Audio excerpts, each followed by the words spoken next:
대통령은 보건복지부 장관에 대한 임명을 강행했다.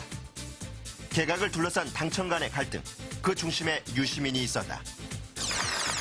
지난 2002년 대선 당시 개혁정당을 만들어 위기에 몰린 노무현 대통령을 적극 지지했던 유시민.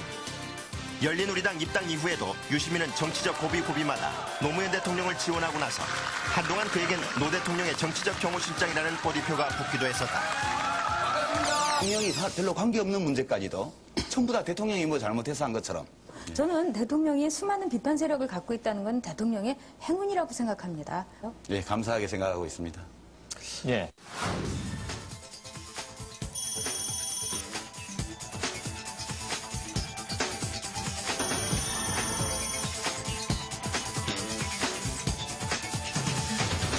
아이고, 진퇴를 물어서 퇴진하라 그러면 당연히 퇴진해야지. 다른 말이 뭐가 필요해요?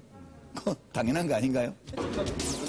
한나라당과 보수 언론은 물론 당내 지도부에게도 직설적인 비판을 가했던 유시민. 그의 거침없는 독설은 당내 지도부를 비롯한 다른 의원들과 자주 충돌했고, 이로 인해 유시민은 여의도의 이단어로 불리며 같은 당내에서까지 따돌림을 당하기도 했다. 제가 뭐가 무서운지는 모르겠어요, 저는. 저는 제 주변에 있는 사람은 아무도 저를 무서워하지 않는데요.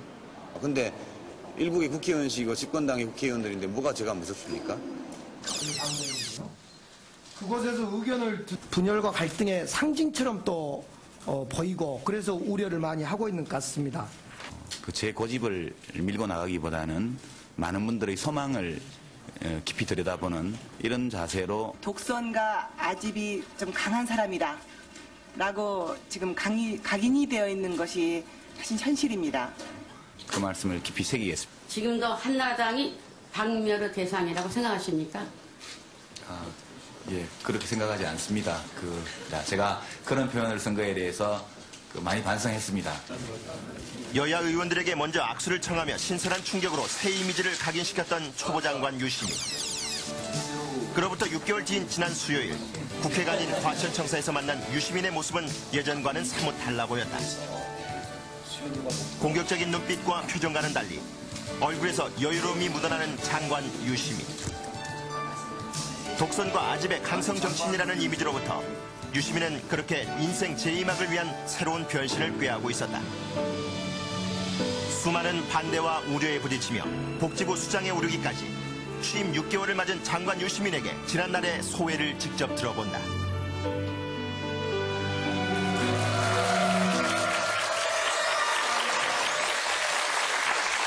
가수나 배우가 아닌데 이미지 변신이 이렇게 화제가 된 분은 유 장관이 처음이 아니신가요?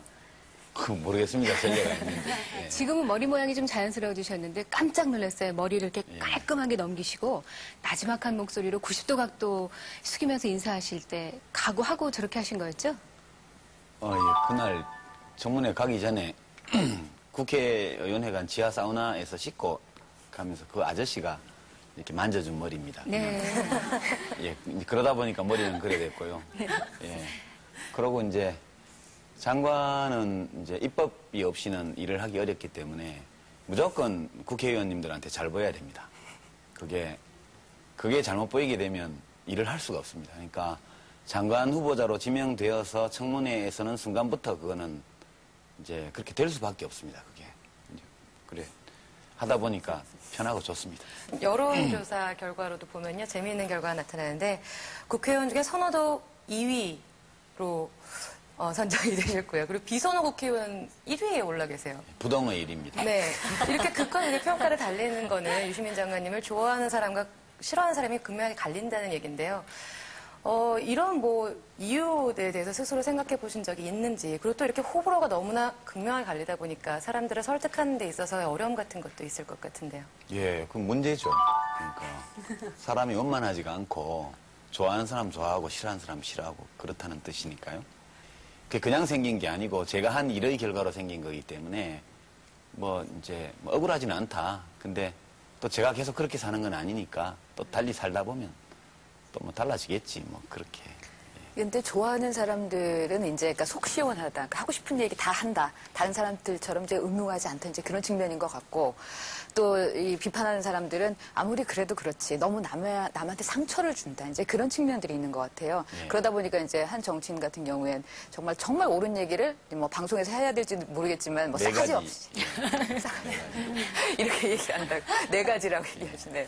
근데 그렇게 얘기를 하는데 이렇게 남한테 상처를 주는 대목에 대해서 한번 이렇게 본인도 그랬겠구나 그런 생각은 혹시 안 해보셨는지. 하죠. 제가 청문회를 준비하는 과정에서 이제 제 홈페이지에 가보면 우리 지지자들이 제 동영상을 다 모아서 거기다 갖다 놓거든요. 어떨 때는 제가 모르고 잊어버리고 있던 것까지도 이렇게 갖다 놓습니다. 그런 것들을 쭉 이제 되돌려 보면서 이렇게 보니까 미워할 만 하겠더라고요. 제가 생각해도 입장 바꿔놓고 생각해가지고. 그러니까 유 장관에 대한 호불호가 이렇게 갈리는 것 중에 하나가 노무현 대통령에 대한 호불호하고 이제 같이 연관이 돼서 그러는 것 같아요. 그래서 사실 요즘 뭐 왕의 남자, 노예 남자 이런 게 유행을 하는데 그 표현 사실은 원조가 유 장관 아닌가 싶은데요. 근데 사실은 어떤 때 보면은 너무 지나치게 노무현 이즘으로 따라가는 거 아니냐. 이를테면 한나라당과의 대연정 발언 이런 거 나왔을 때는 사실은 유 장관의 소신과는 안 맞을 것 같다는 생각도 드는데 그렇게 한나라당과 각을 세워왔던 이제 그런 생각이 드는데 그걸 또 찬성을 하신단 말이에요. 근데 그걸 보면 완전히 그러니까 노무현이 하자는 대로만 따라가는 거 아니냐라는 그런 생각도 드는데 혹시 내부적 그 심리적 갈등 같은 건 없으셨는지 아니면 뭐 정말 그렇게 일체감이 있는 건지. 일체감도 아니고요. 심리적 갈등이 없는 것도 아니고요. 의견이 다른 거는 따로 말씀드리죠. 그건 당연히 이제 제가 지금은 부하죠, 부하. 대통령의 부하입니다, 장관은. 근데 국회의원은 부하는 아니거든요. 그 전에 이제 선거 때는 자원봉사자였고 그런 입장이기 때문에 의견이 좀 다른 거는 따로 조용하게 말씀을 드리고요. 그 다음에 이제 맞는데 좋은데 사람들이 이제 아니라고 그러거나 또는 잘못이 조금 있기는 한데 과도하게 이렇게 하거나 이럴 때는